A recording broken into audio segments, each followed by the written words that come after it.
Amendments? Resolutions?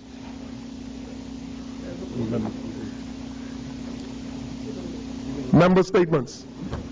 The chair recognizes the honourable member for Fox Hill.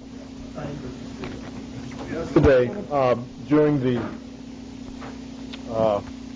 radio time, this hour that takes place between, or it may have been the day before, I was told by some of my constituents that there was a poll taken of a kind, which it was supposed to have been, was it yesterday, evaluating the performance of the government. And some people took a delight and glee because they said the government got D's, E's, and F's. And I said, well, great, because F is for fantastic, D is for dazzling, and E is for excellent. And I want to then make the more serious point. It is good for people to voice their opinions about members of Parliament and how they perform. But I also want to say this, that in this brutal atmosphere of commentary about what we do, that people ought to understand that the work that we do on the government side is serious work, and we take our work seriously and do it to the best of our ability. And I believe, in the context of what we met when we came into government in this country, we have done a good job for the Bahamian people. And I don't want anybody making any fun of it. So it's a serious job that we do. We have to, and there's a lot of sacrifice. We have a select committee now, Mr. Speaker, that's dealing with benefits and allowances and so on and so forth. There's been a lot of good exchange and dialogue over this. But the common experience is that being a member of Parliament for the Bahamas is not an easy job. It is a difficult job, and everyone does it to the best of their ability.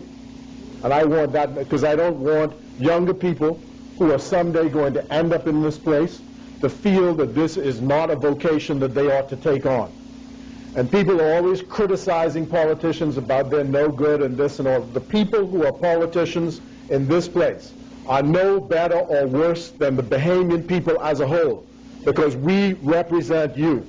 We're no better, we're no worse than the Bahamian people as a whole.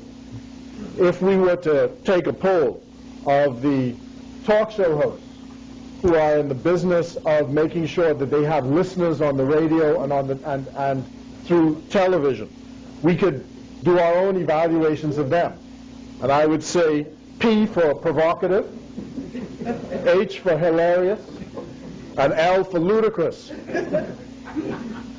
You know, what happens is you have these talk shows, they're supposed to be doing an evaluation of what we do. And every day is largely, in some cases, the same group of people who get together, who call in, who are sometimes organized by political partisanship and just launch an attack on you for no reason whatsoever. So I just want to bring some balance. I got my voice. I decided today to speak up for my constituents, and I know they're going through a tough time. The other day I went into Fox Hill. It was a Monday morning. I usually spend days Monday in my constituency, and those fellas part hell on me. You know, you don't do nothing for me. I haven't got a job. I need a job. You know, you don't check for us, so on and so forth.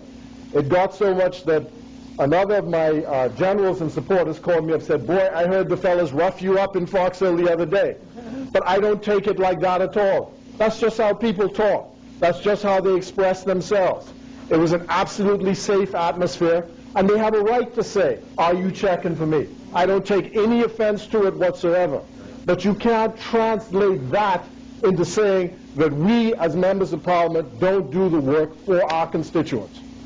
And so, notwithstanding the commentary, I take what everybody says. They can say we did bad or we're not doing good and so on and so forth. I want people to know, the people of Fox Hill to know, that I work for them every day, I do my best, and I will exhaust myself on their behalf. And I think all my other colleagues join me in that. I just wanted to say it. Very well. Thank you, Honourable Member.